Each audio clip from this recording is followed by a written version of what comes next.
ದೇಶಾವೂರ್ ನೇಣು ಬಿಗಿದುಕೊಂಡು ಆತ್ಮಹತ್ಯೆ, ಕಾರಣ ತಿಳಿದಿಲ್ಲ. ಬೆಳಗಾವಿ ಜಿಲ್ಲೆ ರಾಮದುರ್ಗ ತಾಲೂಕಿನ ತುರನೂರು ಗ್ರಾಮದ ಪ್ಲಾಟ್ನಲ್ಲಿ ವಾಸಿಯಾಗಿರುವ ಸುಧಾ ದೇಶಾವೂರ್ ಎಂಬ ಯುವತಿ ವಯಸ್ಸು 22 ತನ್ನ ಸ್ವಂತ ಮನೆಯಲ್ಲಿ ಫ್ಯಾನಿಗೆ ನೇಣು ಬಿಗಿದುಕೊಂಡು ಆತ್ಮಹತ್ಯೆ ಮಾಡಿಕೊಂಡಿದ್ದಾಳೆ. ಈ ಆತ್ಮಹತ್ಯೆಗೆ ಯಾರು ಕಾರಣ ಎಂಬುದು ಯಕ್ಷಪ್ರಶ್ನೆಯಾಗಿದೆ.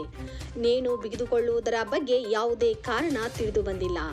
ರಾಮದುರ್ಗ ತಾಲೂಕಾ ಆಸ್ಪತ್ರೆಯಲ್ಲಿ ಸುಧಾನ ತಾಯಿ ಮಹಾದೇವಿ ದೇಶೂರ್ ಡಿ ಗ್ರೂಪ್ ದರ್ಜೆಯಲ್ಲಿ ಕೆಲಸ ನಿರ್ವಹಿಸುತ್ತಿದ್ದರು. 2 ವರ್ಷದ ಹಿಂದೆ ಕ್ಯಾನ್ಸರ್ನಿಂದ ಮರಣ ಹೊಂದಿದ್ದಾರೆ. ತಾಯಿಯ ನೌಕರಿ ಮಗಳಿಗೆ ಸುಧಾಗೆ ಅನುಕಂಪದ ಆಧಾರದ ಮೇಲೆ ಬಂದಿತ್ತು. ಸುಧಾ ಈಗ ತಾನೇ 1-1.5 ವರ್ಷದಿಂದ ಬೆಳಗಾವಿ ಟಿಬಿ ಸೆಂಟರ್ನಲ್ಲಿ SDA ಆಗಿ ಕಾರ್ಯನಿರ್ವಹಿಸುತ್ತಿದ್ದರು. ತುರನೂರು ಗ್ರಾಮಕ್ಕೆ 2-3 ದಿನಗಳ ಹಿಂದೆ ಅಷ್ಟೇ ಮನೆಗೆ ಬಂದಿದ್ದಳು. ಈ ಒಂದು ಆತ್ಮಹತ್ಯೆ ಘಟನೆ ಬಗ್ಗೆ ಆಸುಪಾಸಿನಲ್ಲಿ ಇರುವ ಸಾರ್ವಜನಿಕರಿಗೆ ದುರ್ವಾಸನೆ ಬಂದ ನಂತರ ಗೊತ್ತಾಗಿದೆ. ವಿಷಯ ತಿಳಿದು ತಕ್ಷಣ ರಾಮದುರ್ಗ ಪೊಲೀಸ್ ಠಾಣೆಗೆ ಸ್ಥಳೀಯರು ವಿಷಯ ತಿಳಿಸಿದ್ದಾರೆ.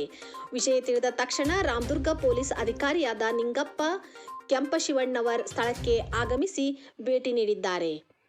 ಆತ್ಮಹತ್ಯೆ ಮಾಡಿಕೊಂಡಿದ್ದರ ಬಗ್ಗೆ ಈ ಪ್ರದೇಶದಾದ್ಯಂತ ಜನ ಬೆಚ್ಚಿ ಬಿದ್ದಿದ್ದಾರೆ. ಆತ್ಮಹತ್ಯೆಗೆ ಕಾರಣ ಕುರಿತು ತನಿಖೆ ನಡೆಯುತ್ತಿದೆ ಎಂದು ಪೊಲೀಸರು ಮಾಹಿತಿ ನೀಡಿದ್ದಾರೆ.